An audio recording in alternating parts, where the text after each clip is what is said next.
Hey guys, Alec back here again, and don't get too flustered by the title. I'm not against rewarding people for work and effort done.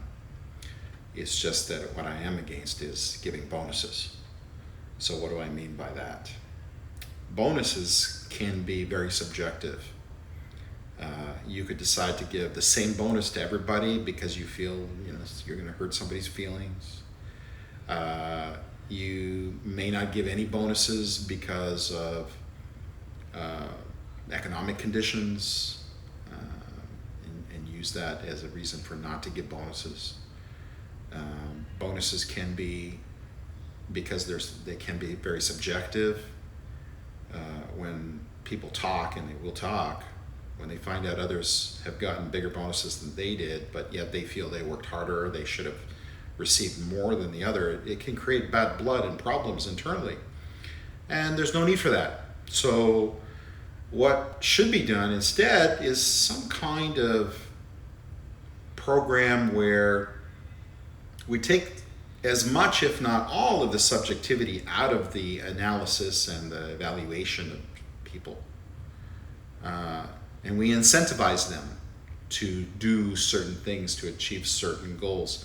I've been talking about goal setting and establishing expectations and criteria, both in the job description and the expectation for that individual person or persons, the positions that they're supposed to do and what is expected of them. With salespeople, it can be defined by certain sales objectives being met. With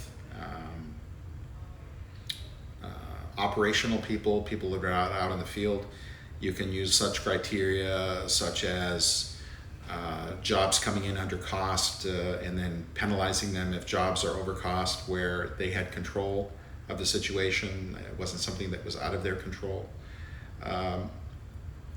It can be done in a number of different ways, and depends on the industry. So I've done many of these. I've set up many of these with different types of clients, different types of industries, from construction to retail to distribution to real estate,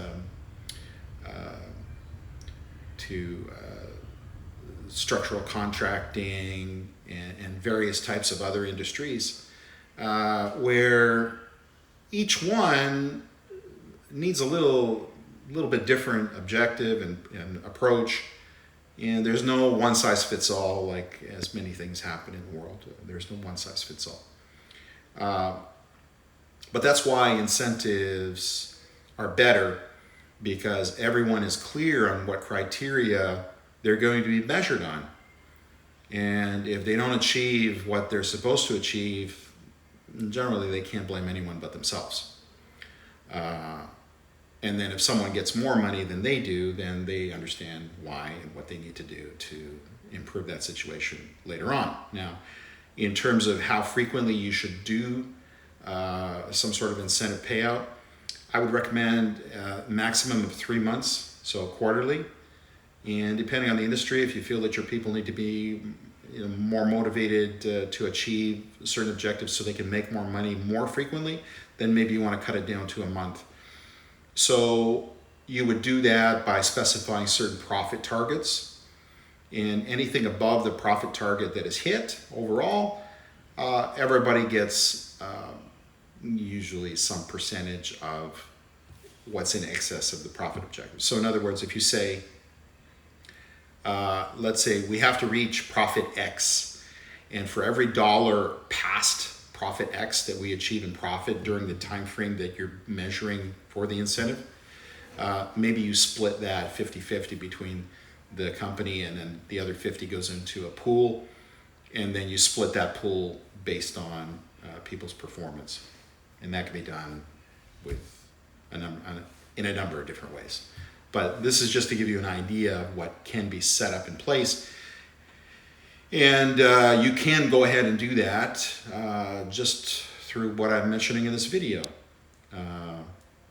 And if you need specific help in terms of setting things up for your particular business, that's something that we can help you with as well. So you can get in touch with us. The contact information is in the description below.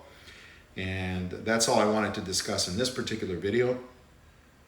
Now, I did want to talk about one fun fact, and that is the USS America was a super carrier. It was a Kitty Hawk class. I think there was only 3 built, and they were built in the early 1960s. Anyway, it was taken out into the middle of the Atlantic Ocean, where the water is quite deep, and it was used for target practice back in April of 2005. And it was eventually sunk, but it took 4 weeks. The explanation for that is they weren't attempting to sink it as quickly as possible. They were using it for live fire target practice, and they ended up eventually sinking it. But it took 4 weeks, and it's sitting now at the bottom of the Atlantic Ocean, somewhere around more than 3 miles down, deeper than where they found the Titanic. So anyway, fun fact. I didn't know about that one, but that one was interesting. And if you enjoyed the content of this video, give it a thumbs up, and don't forget to subscribe and ring that bell for the latest videos coming your way to help you improve your business. Until next time, keep raising your profit.